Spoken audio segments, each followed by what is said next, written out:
الرحیم قال اللہ تبارک و تعالی ان اللہ و ملائکتہ یصلون علی النبی یا ایہا الذین آمنوا صلوا علیہ وسلموا تسلیما صدق اللہ العظیم۔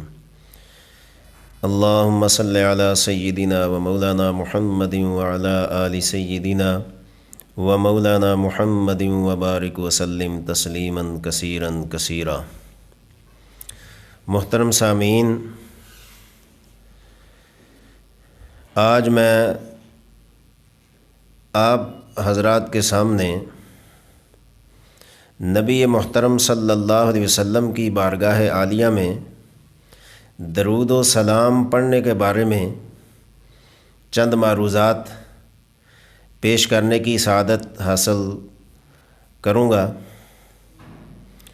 چونکہ حسن مصطفیٰ صلی اللہ علیہ وسلم، تعریف مصطفیٰ صلی اللہ علیہ وسلم اور دوسری کئی نشستیں پہلے ہو چکی ہیں۔ درود و سلام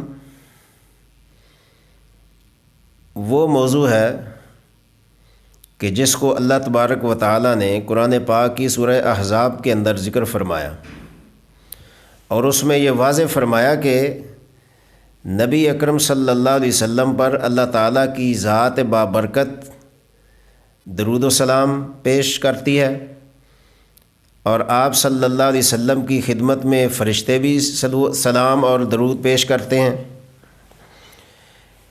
تو لہٰذا تمام امتیوں کو بھی چاہیے کہ آپ صلی اللہ علیہ وسلم کی بارگاہ میں ہدیہ درود و سلام پیش کرنے کی سعادت حاصل کریں۔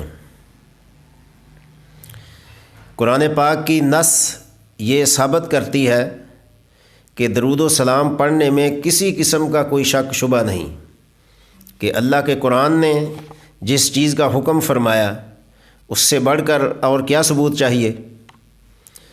تو قرآن پاک کے اندر اللہ تبارک و تعالی نے بخوبی یہ فرما دیا کہ اللہ اور اس کے فرشتے درود و سلام پڑھتے ہیں۔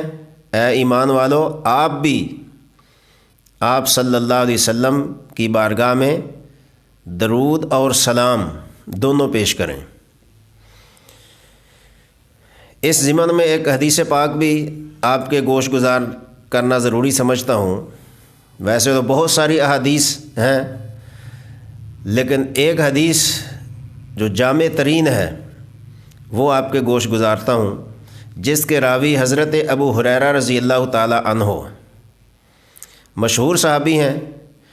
آپ فرماتے ہیں کہ رسول اللہ صلی اللہ علیہ وسلم نے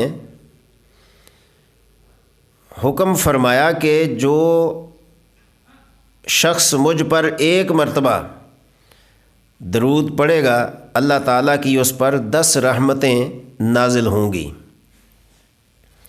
یہ حدیث ترمذی شریف میں بھی موجود ہے، نسائی شریف میں بھی موجود ہے، اور ابو داؤد شریف میں بھی موجود ہے، اور بھی مستند کتابوں میں اس سے ملتے جلتے الفاظ کی بے شمار احادیث درود شریف کے بارے میں مروی ہیں۔ تو اس میں کسی کو شک اور شبہ کی گنجائش نہیں کہ درود و سلام پڑھنا چاہیے یا نہیں پڑھنا چاہیے۔ نہیں کا لفظ تو نکال دیں، درود و سلام پڑھنا چاہیے، اور اس میں کوئی بھی فرقہ اختلاف نہیں کر سکتا۔ جو چیز قرآن کی نص سے ثابت ہو، احادیث طیبہ سے ثابت ہو، اس میں دلائل مانگنے کی بھی ضرورت نہیں ہے۔ اور قرآن و حدیث کے بعد امام غزالی رحمۃ اللہ علیہ اپنی کتاب کیمیائے سعادت میں ذکر کرتے ہیں کہ ایک روز حضور اقدس صلی اللہ علیہ وسلم اپنے کاشانہ اقدس سے باہر تشریف لائے تو آپ کے رخ زیبا پر مسرت و شادمانی کے آثار عیاں تھے۔ تو باہر تشریف لا کر آپ صلی اللہ علیہ وسلم نے صحابہ کرام کو ارشاد فرمایا کہ ابھی ابھی میرے پاس حضرت جبرائیل علیہ الصلاۃ والسلام تشریف لائے، انہوں نے آ کر مجھے یہ خوشخبری سنائی ہے کہ یا رسول اللہ صلی اللہ علیہ وسلم، آپ کا جو امتی آپ صلی اللہ علیہ وسلم پر ایک مرتبہ درود اور سلام پڑھے گا، اللہ تعالیٰ اس پر 10 مرتبہ درود اور سلام بھیجے گا۔ اور اس کے ساتھ فرمایا کہ اگر کوئی صرف درود پڑھتا ہے تو اللہ تعالیٰ کی 10 رحمتیں اس پر نازل ہوتی ہیں، جو سلام پڑھتا ہے اس پر بھی اللہ تعالیٰ 10 مرتبہ سلام پڑھتا ہے۔ اور پھر آگے چل کر امام غزالی رحمۃ اللہ علیہ ارشاد فرماتے ہیں کہ اگر کوئی امتی آپ کے نام نامی اور اسم گرامی کے ساتھ، آپ کے نام کے ساتھ درود پاک لکھتا ہے، یعنی جب آپ کا نام آئے کسی کتاب میں، کاپی میں، یا جہاں بھی لکھنے کی ضرورت پڑے، تو جب آپ کا نام آئے تو اس کے ساتھ صلی اللہ علیہ وسلم لکھے، تو لکھا ہے کہ جب تک وہ کتاب میں درود پاک لکھا رہے گا اس وقت تک فرشتے اس شخص کے لیے جس نے لکھا ہے اس کے لیے استغفار کرتے رہیں گے، اس کے اوپر اللہ کی رحمتیں بھیجتے رہیں گے۔ یہ درود پاک کے ساتھ صلی اللہ علیہ وسلم لکھنے کی خاص برکت ہے۔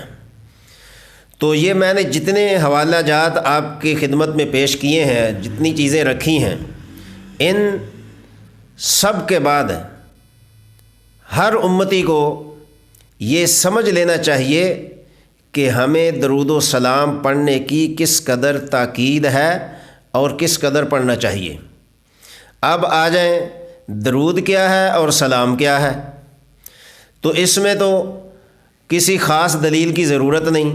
درود شریف تو کتنے ہیں بے شمار، جن کا احاطہ کرنا بہت مشکل ہے، لیکن جو بھی درود پاک انسان پڑھے تو وہ درود پاک ہی سمجھا جائے گا، چاہے وہ چھوٹا ہے چاہے بڑا ہے۔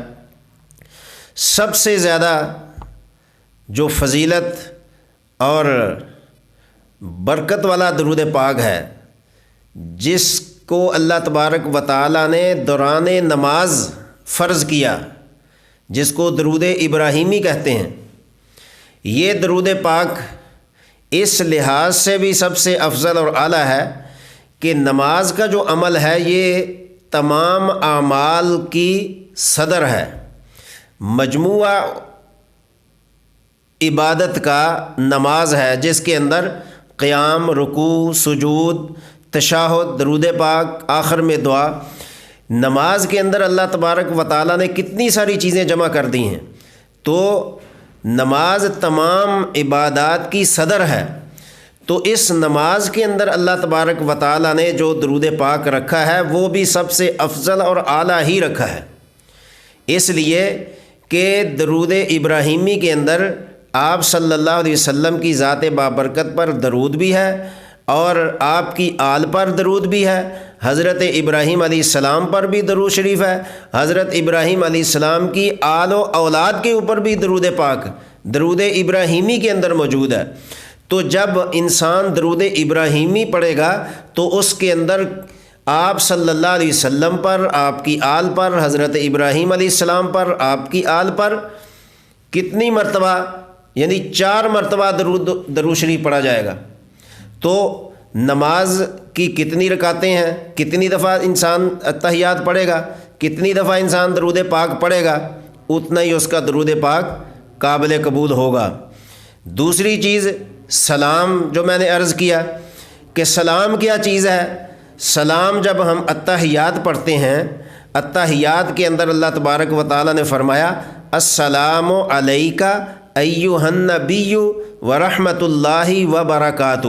یہ جو الفاظ ہیں خاص اللہ تبارک و تعالیٰ نے سلام کے ضمن میں پیش کیے ہیں کہ جب آپ صلی اللہ علیہ وسلم معراج مبارک پر تشریف لے گئے تو اللہ تبارک و تعالیٰ نے آپ پر سلام پڑھا، اور اس سلام کے الفاظ کو التحیات کا جز بنا دیا، اور اسی التحیات کو ہم نماز کے اندر پڑھتے ہیں۔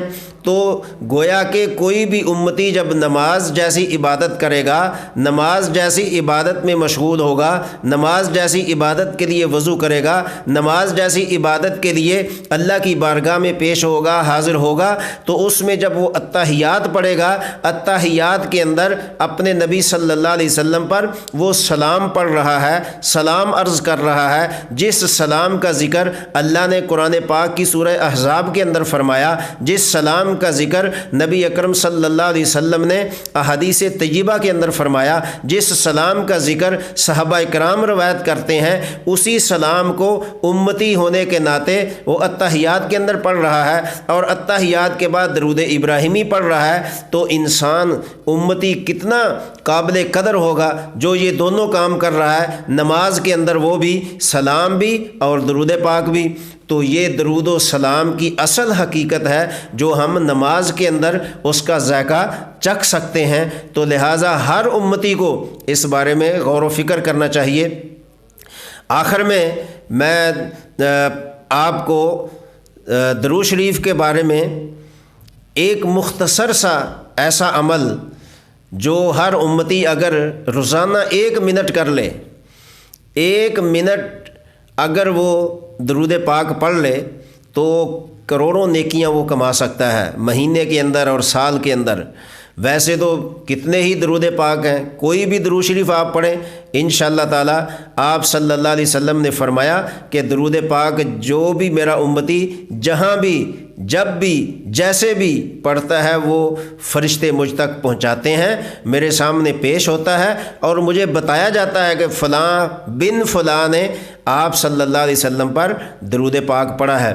تو جتنی ہمیں زیادہ محبت ہوگی آپ صلی اللہ علیہ وسلم کے ساتھ، اس محبت کا اندازہ درود پاک سے ہوگا کہ کتنا ہم درود پاک پڑھتے ہیں۔ اگر مجھے یہ نشست طویل ہونے کا اندیشہ نہ ہوتا تو میں آپ کے سامنے دلائل کے انبار لگا دیتا کہ نبی اکرم صلی اللہ علیہ وسلم نے کس قدر فضائل و برکات درود پاک کے ارشاد فرمائے ہیں۔ آپ صلی اللہ علیہ وسلم نے فرمایا روز قیامت جو امتی سب سے زیادہ درود پاک پڑھنے والا ہوگا وہ مجھ سے سب سے زیادہ قریب ہوگا۔ اور آپ نے اپنے اہل بیت کو، ام المومنین سیدہ عائشہ صدیقہ سلام اللہ علیہا کو فرمایا کہ اگر روز قیامت مجھے آپ نے دیکھنا ہو یا مجھے تلاش کرنا ہو تو مجھے حوض کوثر پر اپنا تلاش کرنا، میں وہاں پر آپ کو ملوں گا۔ تو جو جتنا درود پاک پڑھے گا اتنا ہی اللہ کے نبی کے زیادہ قریب ہوگا۔ ایک بزرگ جنہوں نے ایک کتاب لکھی ہے، وہ ان کی کتاب لکھنے کی وجہ کیا بنی کہ وہ کسی سفر میں جا رہے تھے، جنگل کا سفر تھا، صحرا کا سفر تھا، وہاں ان کو پانی نہیں مل رہا تھا۔ پانی تلاش کرتے کرتے ایک ایسی جگہ پہنچے کہ جہاں کنواں موجود تھا۔ کنواں تو تھا، پانی بھی تھا، لیکن پانی بہت نیچے تھا، گہرائی میں تھا۔ پانی کو نکالیں کیسے کہ نہ وہاں کسی ڈول کا انتظام، نہ کسی رسی کا انتظام، نہ کوئی نکالنے کے اسباب۔ پریشان ہو گئے کہ پانی بھی مل گیا لیکن پانی نہایت گہرائی میں ہے، اس کو کیسے اوپر لایا جائے، کیسے نکالا جائے۔ اتنے میں ایک چھوٹی سی بچی آتی ہے جس کی عمر کوئی 6 یا 7 سال ہوگی۔ وہ آ کر اس اللہ والے سے پوچھتی ہے کہ کیا بات ہے، آپ پریشان کیوں ہیں؟ تو انہوں نے کہا کہ میں نے وضو کرنا ہے، نماز ادا کرنی ہے، پانی گہرائی میں ہے، نکالنے کا کوئی سبب نہیں، تو میں سوچ رہا ہوں کہ کیسے پانی نکال کر وضو کروں۔ تو اس بچی نے اس کنویں کے اندر اپنا تھوک پھینک دیا۔ تو جب تھوک پھینکا تو پانی جو کنویں کی گہرائی میں تھا وہ کنویں کے کناروں پر آ گیا۔ جب کناروں پر آیا اللہ کے بزرگ پریشان ہو گئے کہ یہ کیا ماجرا ہے، یہ بچی ہے، نہ اس کے اوپر نماز فرض ہے، نہ اس کے اوپر روزہ فرض ہے، نہ اس پر زکوٰۃ فرض ہے، نہ اس پر کوئی عبادت فرض ہے، یہ کیا بات ہے کہ اس نے تھوک پھینکا پانی اوپر آ گیا۔ اللہ کے ولی نے وضو کیا، نماز ادا کی۔ جب وہ بچی جانے لگی تو اللہ والے نے پوچھا کہ بیٹا بتاؤ تم ہو کون اور یہ فضیلت آپ کو کیسے ملی ہے؟ تو اس بچی نے کہا کہ میں کیا کر سکتی ہوں، نہ میں نماز پڑھ سکتی ہوں، نہ میں کوئی عمل کر سکتی ہوں۔ مختصر یہ کہ اس بچی نے کہا میں روزانہ اپنے نبی صلی اللہ علیہ وسلم کی ذات پر 21,000 مرتبہ درود پاک پڑھتی ہوں، تو یہ درود پاک کی برکت ہے کہ میرے تھوک کی وجہ سے پانی کے کنویں کے کناروں تک آ گیا۔ تو وہ بزرگ انہوں نے پھر درود پاک کی جب یہ فضیلت سنی اس بچی کے زبان سے، تو انہوں نے مکمل کتاب لکھی جس کا نام دلائل الخیرات ہے۔ اس کے مصنف جو تھے انہوں نے یہ جب فضیلت سنی کہ درود پاک اس قدر بابرکت ہے تو پوری کتاب انہوں نے لکھ دی۔ تو اسی طرح سامعین محترم درود و سلام کی بے حد برکات ہیں۔ تو میں یہ بتانے لگا تھا کہ 1 منٹ میں اگر انسان صلی اللہ علیہ وآلہ وسلم پڑھے تو 1 منٹ میں 50 مرتبہ پڑھ سکتا ہے۔ تو جب 1 منٹ میں 50 مرتبہ پڑھے گا تو ایک مہینے میں کتنا وہ 500 مرتبہ پڑھ سکتا ہے، تو 1 سال میں کتنی وہ نیکیاں کما سکتا ہے؟ 18 لاکھ نیکیاں 1 سال میں مل سکتی ہیں۔ اور اگر یہ وہ عمل جاری رکھے تو یہ جو نیکیاں ہیں یہ کروڑوں تک پہنچ سکتی ہیں۔ تو اس لیے میری ہر امتی کو، ہر غلام کو، ہر عاشق کو، ہر محبت رسول صلی اللہ علیہ وسلم رکھنے والے کو یہ گزارش ہے، عورتوں کو، مردوں کو، سب کو، کہ اپنے نبی صلی اللہ علیہ وسلم پر درود و سلام پڑھیں اور اس کی خیر و برکات ضرور حاصل کریں۔